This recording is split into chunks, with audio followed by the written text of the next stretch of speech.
The Manhattan skyline shimmered under the late afternoon sun, its jagged glass towers gleaming like spears of light thrust into the heavens.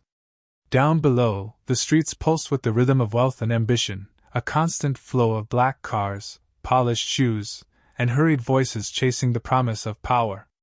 At the center of it all stood the headquarters of Arcadia Global Holdings, a monolith of glass and steel that seemed to sneer down at the city it dominated.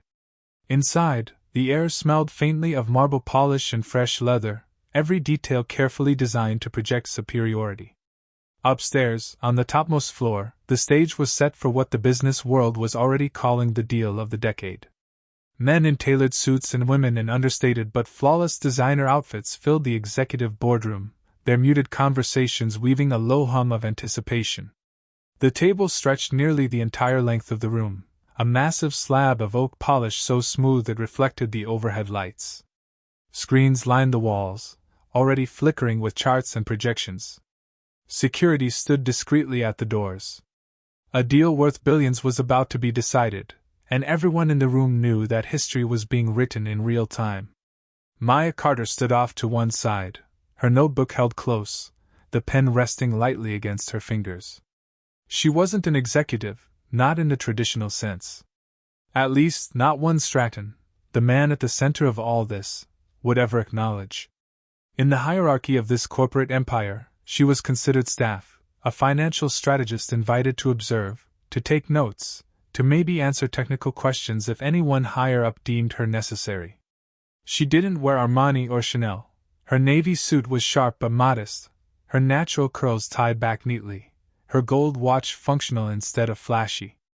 But her eyes, keen, sharp, unwavering, missed nothing.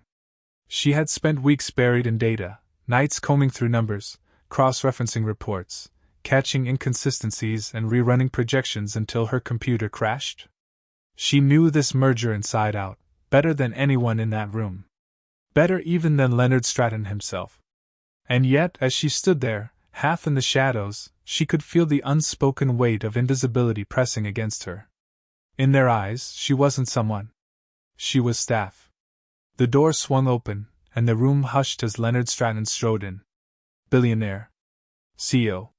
The man whose name carried both awe and disdain in equal measure across financial circles. He moved like he owned not just the company but the very air in the room. His silver hair was slicked back with precision, his bespoke charcoal suit tailored so perfectly it looked sculpted on him. His cufflinks flashed with each movement, platinum engraved with his initials.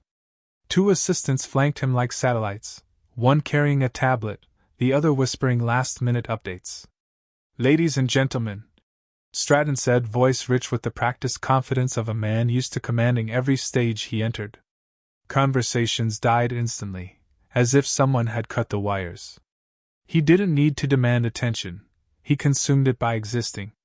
Maya straightened, her grip on her notebook tightening. This was the man whose decisions could redirect entire markets, whose temper could ruin careers in minutes. She'd heard the stories. How he had fired an employee in front of a full board meeting for misspelling a client's name.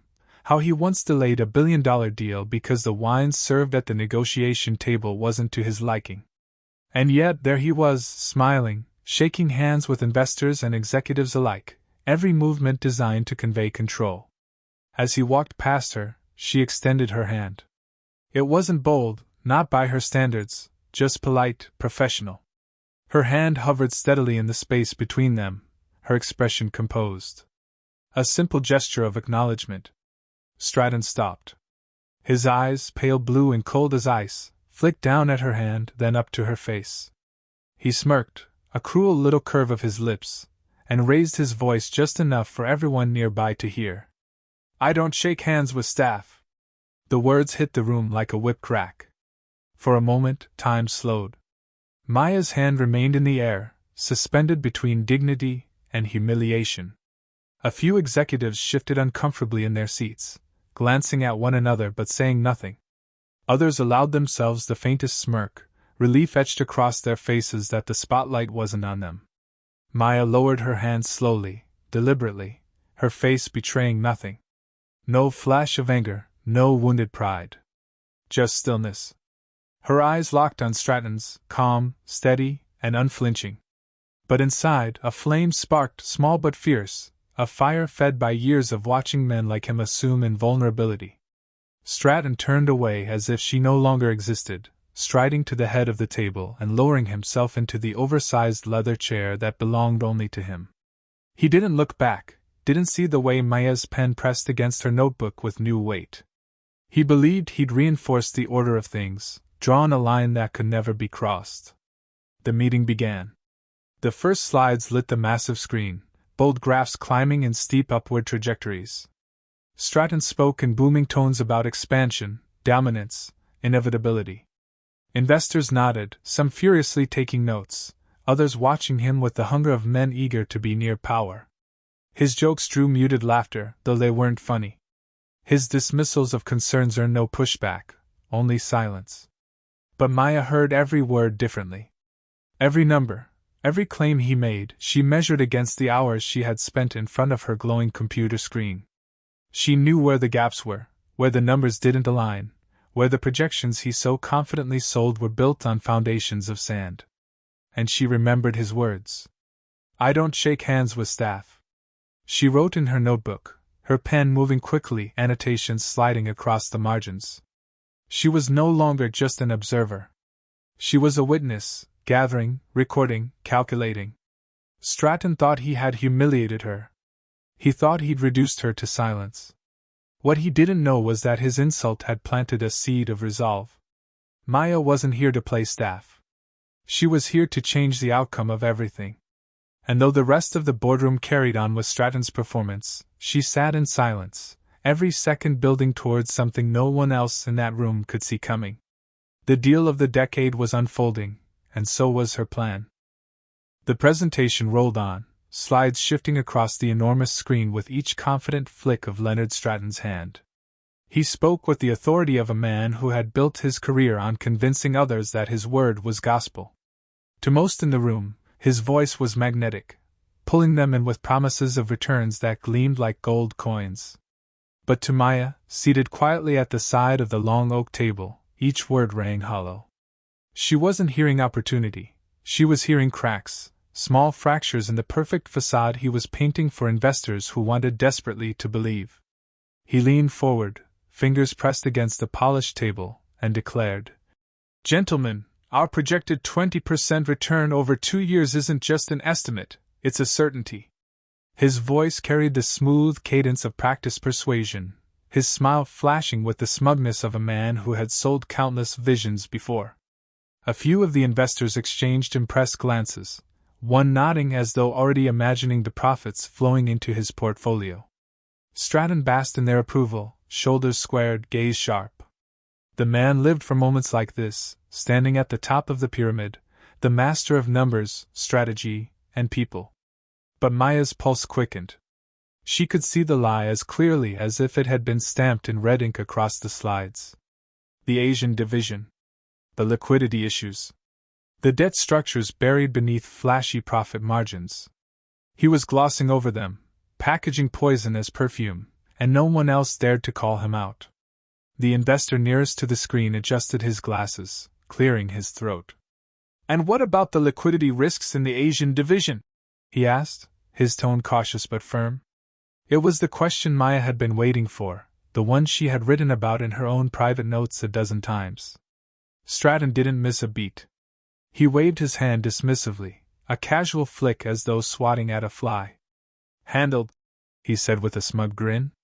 "Our models account for that. It's a non-issue." Maya's jaw tightened. Her pen hovered over her notebook, then pressed down hard, writing words she could barely contain inside herself. "That's a lie." Around the table, silence followed Stratton's dismissal. No one pushed further. Some looked down at their notes, others avoided eye contact altogether. Fear sat in the room like a heavy fog. Nobody wanted to risk angering him, not when their careers and fortunes were tied to his empire. Inside Maya, the fire that had been lit earlier burned hotter. She felt her throat tighten with the weight of silence, the urge to speak clawing at her chest. If she opened her mouth, everything could change, for her, for the company, for the thousands of employees who depended on this deal being more than smoke and mirrors. But if she stayed quiet, she would be complicit. She would let a man who dismissed her existence walk away with unchecked power while innocent people bore the cost of his arrogance. Stratton leaned back in his chair now, a satisfied smirk playing at his lips. He had smoothed over the only serious question, and the investors seemed content to let him lead them by the hand into his promised land. He tapped his glass of imported water against the table like a toast, the faint clink echoing in the stillness. Maya's pulse drummed in her ears. Her pen stopped moving. She looked around at the faces in the room, the eager, the greedy, the fearful, the complacent. They were all willing to let this slide. And Stratton knew it. He always knew it. That was his power, not just his wealth, but the silence he inspired. Her fingers curled tightly around her notebook. She took a slow breath, steadying herself. She had not come this far, spent nights combing through data until her eyes blurred, just to watch truth be buried under arrogance. Stratton lifted his chin. "Any further questions?" he asked, voice dripping with false generosity. He knew there wouldn't be. He knew the room was his. Maya's lips parted. The air felt heavier, thicker, as if the world itself was pressing against her, daring her to break the silence. She glanced down at her notes one last time, the models, the numbers, the graphs she had built with her own hands, and then looked up. "Yes," she said, her voice calm but strong. The word cut through the room like a blade. Heads turned, eyes narrowing in surprise. For a moment, silence deepened, stunned and electric. Stratton's smirk froze, the muscles in his face tightening ever so slightly. "Yes?" he repeated, his tone sharp, as though daring her to continue. Maya rose slowly, every movement deliberate. Her notebook was steady in her hands, her heart pounding, but her voice remained even. "With permission, I think the investors deserve to see the full picture." The room went utterly still. Executives shifted uncomfortably in their seats. One of them glanced nervously at Stratton, as if waiting for the explosion they all knew was coming. Stratton himself leaned forward, eyes narrowed into icy slits. "And you are?" he asked, voice dripping with disdain. She met his gaze without flinching. "Maya Carter, Senior Financial Strategist." A murmur rippled through the room. Some of the investors leaned forward, intrigued. Others exchanged wary glances, uncertain whether to dismiss her or listen. Stratton chuckled, though there was no warmth in the sound. "Ladies and gentlemen, this is staff. Here to take notes. Let's not waste time." Maya's eyes didn't leave his. "With respect, Mr. Stratton, the projections you're presenting are incomplete. And if this merger moves forward on those numbers, the consequences will be catastrophic." The words landed like thunder. One of the investors sat up straighter. "Catastrophic?" he echoed. His gaze flicked between Stratton and Maya, his interest suddenly piqued. Stratton's face reddened, but Maya pressed on before he could silence her. She turned to the investors, flipping open her notebook. "Liquidity risks in the Asian division aren't accounted for. The debt load is heavier than you've been told, and under current conditions, this merger could lose over $3 billion within 2 years. Gasps broke out, soft but undeniable. Investors leaned toward one another, whispering urgently. Stratton slammed his palm against the table, the sound sharp. "This is nonsense," he barked. "She doesn't know what she's talking about." Maya's voice didn't waver. "I do know. Because I ran the models myself." She lifted her pen and pointed toward the screen. "And if you allow me to show you, you'll see exactly where this deal breaks apart." For the first time since he entered the room, Stratton looked unsettled. His hand clenched tightly around his glass, his jaw flexing. He opened his mouth to dismiss her again, but one of the investors raised a hand. "Let her speak," he said firmly. The shift was palpable. Maya felt it in her bones. The tide had turned, just slightly, but enough to matter. The silence was no longer Stratton's ally, it was hers. She breathed deeply, steadying herself. The numbers, the truth, the data, they were all she had. But she knew they were stronger than arrogance, stronger than intimidation. And as the room waited expectant, the fire inside her burned brighter. She was no longer invisible. She was no longer staff. She was the one voice that could save billions, or bury the man who refused to shake her hand. The room seemed to vibrate with tension after the investor's words. Let her speak. 3 simple syllables, but they cracked the armor Leonard Stratton had spent decades building. For the first time, his control of the boardroom wavered. He leaned back in his chair, jaw set, pale eyes fixed on Maya with an intensity meant to intimidate. But she didn't look away. She stood tall, her notebook in her hands, the quiet hum of adrenaline sharpening every nerve in her body. She stepped forward, calm but resolute. The projections you've been shown, she began, her voice steady though her heart pounded, are built on incomplete models. Specifically, they ignore exposure in the Asian division. That division has been operating with high leverage debt structures and worsening liquidity risks for the last 6 quarters.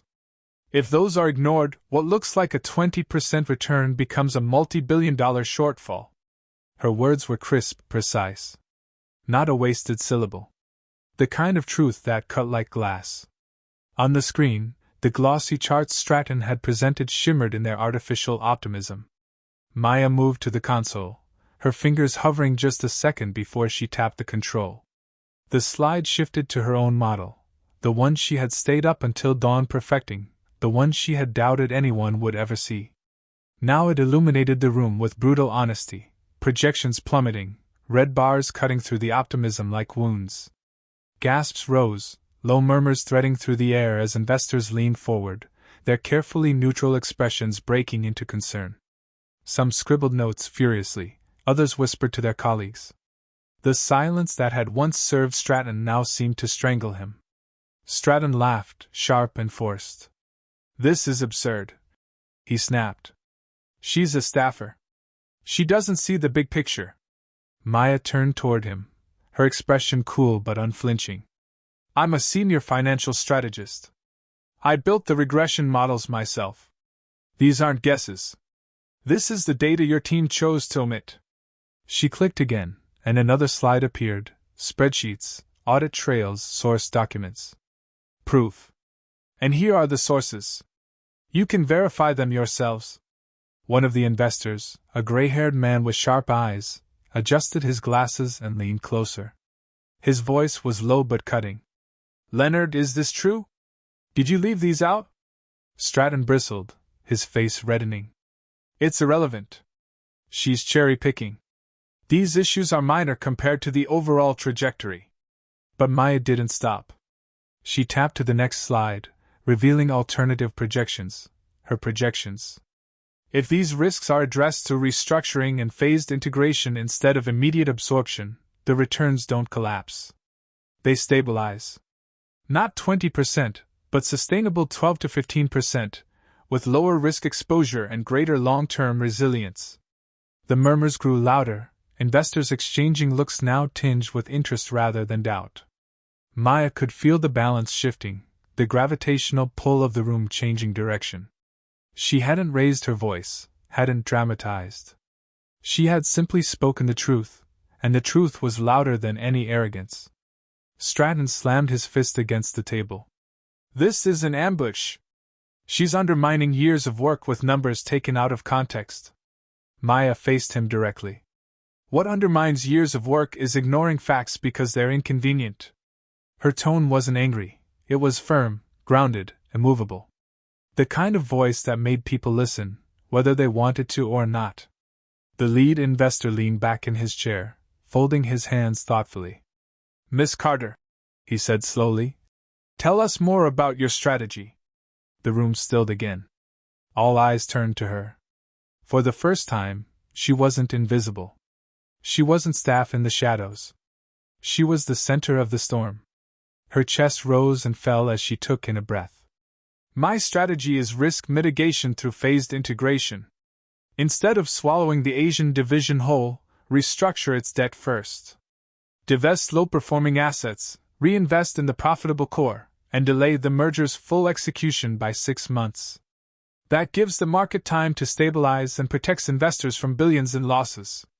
The slides supported every word, graphs showing stable recovery curves, numbers that aligned logically, risk levels that investors could actually stomach. She explained each piece clearly, her tone professional yet unwavering. Every sentence was a nail hammered into the coffin of Stratton's narrative. The investors listened. They weren't just humoring her, they were engaged. Some nodded slowly, some whispered to each other, but all eyes remained locked on her. Stratton shifted uncomfortably in his chair. His smirk was gone, replaced with a thin line of fury. His eyes bored into her, but the intimidation had lost its power. The more he tried to dismiss her, the more obvious it became that he had no counter. Finally, one of the younger investors leaned forward, pen tapping against the table. "What happens if we follow Stratton's plan as is?" Maya didn't hesitate. She switched to her final slide, showing the collapse scenario. Red arrows, massive losses, a timeline barely stretching 2 years before implosion. The sight of it silenced the whispers instantly. She met the young investor's eyes. "If you follow his plan, you lose $3 billion. Maybe more. And once that starts, recovery becomes nearly impossible. Employees lose jobs, investors lose trust, and the company's reputation takes a permanent hit." The truth hung in the air like a blade suspended over everyone's heads. Stratton stood abruptly, his chair screeching against the floor. "This is fear-mongering," he thundered. "She's making a name for herself at the expense of everything we've built." But the lead investor's eyes had not left Maya. His fingers steepled as he studied her, the weight of his consideration filling the room. When he spoke, his voice was measured, thoughtful, but undeniably authoritative. "Mr. Stratton," he said slowly, "your staff member seems to know your numbers better than you." The silence was absolute. Stratton's jaw dropped slightly, his face burning with humiliation. He opened his mouth to respond, but no words came. For the first time, Leonard Stratton looked powerless. Maya stood firm, her slides glowing behind her, the data undeniable. She hadn't shouted. She hadn't begged. She had simply revealed the truth, and it had shifted the room's center of gravity completely away from the man who had humiliated her. Her heart pounded, but her expression remained calm. She knew she had just crossed the threshold. There was no going back now. The lead investor leaned forward again, his gaze sharp and unyielding. "Miss Carter, continue. Walk us through your full plan. I want to hear everything." Stratton's knuckles whitened as he gripped the edge of the table, fury radiating off him in waves. But it no longer mattered. His voice had lost its dominance. And in that moment, Maya understood the full weight of what had just happened. She had been invisible when she walked into the room. She had been dismissed, insulted, silenced. But now, she was the one holding the future of the deal in her hands. The fire inside her burned brighter than ever as she prepared to continue. She had taken the first step out of the shadows, and the world was finally listening. The air in the boardroom had shifted completely. What had once been Stratton's stage now belonged to Maya. Investors leaned forward with pens poised, eyes fixed on her as though every word she spoke might determine the fate of their fortunes. The glow of her slides filled the room with a cold, undeniable light, the numbers marching across the screen like troops, disciplined and irrefutable. For years, Stratton had ruled with charisma and intimidation, but now charisma looked like arrogance, and intimidation looked like weakness. Maya walked them through her plan carefully, every sentence polished by the countless hours she had rehearsed in her own mind. Her strategy wasn't built on empty promises or grandiose claims. It was built on clarity, sustainability, and truth. She spoke of phased integration, of restructuring debt responsibly, of divesting in profitable segments before scaling into more lucrative markets. She explained how stabilizing operations before growth would yield long-term gains instead of flashy short-term spikes. And with every point, her authority grew. Investors nodded, some furiously taking notes, others whispering their agreement. Their eyes no longer wandered towards Stratton for validation. They followed Maya, as if she had always been the one at the head of the table. Stratton tried to interject, his voice sharp, almost desperate. "This is naive. Business isn't built on caution, it's built on dominance. Playing safe is weakness. You're letting staff dictate terms they don't understand. But the words fell flat. Where once his voice commanded silence, now it sounded like a man clawing to maintain control. The lead investor turned his head toward him slowly, expression unreadable. "Leonard," he said evenly, "we asked for clarity, not bluster. If you can refute her numbers, do so. Otherwise, let her continue." It was a knife disguised as civility. Stratton's face flushed a deep crimson, his jaw tightening, but he sat down heavily, his silence louder than any words he might have hurled. Maya continued, her slides backing every claim, her delivery calm, unshaken. She didn't smile, didn't gloat. She was focused, disciplined, determined to make the truth undeniable. By the time she concluded, laying out a final forecast that balanced risk with reward, the room was silent again, not with tension, but with the weight of what had just been decided without a vote. The lead investor leaned back in his chair, his gaze sweeping across the table. "Miss Carter," he said, his tone measured but respectful now, "your analysis is thorough, your plan sound. You've identified risks that should never have been overlooked." He turned his attention to Stratton, whose knuckles were white against the edge of the table. "This raises serious concerns about leadership. Leadership that dismisses staff for speaking truth is not leadership at all." The words were deliberate, each one cutting deep. The investors exchanged looks, some nodding, others muttering agreement. The decision was forming in real time, invisible but inevitable. Stratton rose to his feet, his voice booming, tinged with fury. "You can't do this! You think she knows better than me? I built this empire. I made this company." His hand slammed against the table, rattling glasses of water. "She is nothing without me." But the room no longer belonged to him. The gray-haired investor who had pressed him earlier now leaned forward, his expression cool. "No, Leonard. She is nothing because of you. You saw her as staff. You dismissed her. And in doing so, you overlooked the very person who could save your empire. That is your failure." The silence that followed was crushing. For the first time in years, Stratton looked small. His power, once absolute, had evaporated in a single afternoon. He turned his glare on Maya, venom in his eyes, but she didn't flinch. She held his gaze with calm steadiness, her notebook still clutched in her hand like a weapon made of truth. The lead investor straightened, his decision final. "Effective immediately, Leonard Stratton will step aside from negotiations. Miss Carter, we would like you to oversee the restructuring plan." The words hung in the air like a gavel striking down. Stratton's mouth opened and closed, no sound escaping. Fury twisted his face, but beneath it, something else flickered, fear. He had lost. He knew it. The man who believed himself untouchable, the man who refused to shake hands with staff, had been undone not by rivals, not by markets, but by the very person he dismissed. He shoved his chair back violently, the screech of wood against marble ringing through the room, and stormed toward the door. His voice erupted one last time, a roar of disbelief and humiliation. "You'll regret this! You'll all regret this!" The door slammed behind him, the sound echoing like thunder. And then there was quiet. A quiet filled not with fear, but with possibility. All eyes turned back to Maya. Some looked at her with respect, others with newfound curiosity, but none with dismissal. She stood tall, her chest rising and falling with the weight of what had just happened. She had not only spoken truth to power, she had shifted power itself. Weeks later, the story exploded across every major news outlet. Headlines screamed, "Black woman executive saves $7.6 billion deal. Billionaire CEO ousted in boardroom shocker." Analysts praised her courage, her precision, her refusal to stay silent. Interviews hailed her as a rising star in global finance, a woman who had redefined what leadership meant. For Maya, the recognition was surreal. She had never chased fame, only fairness, only truth. But now, her name carried weight.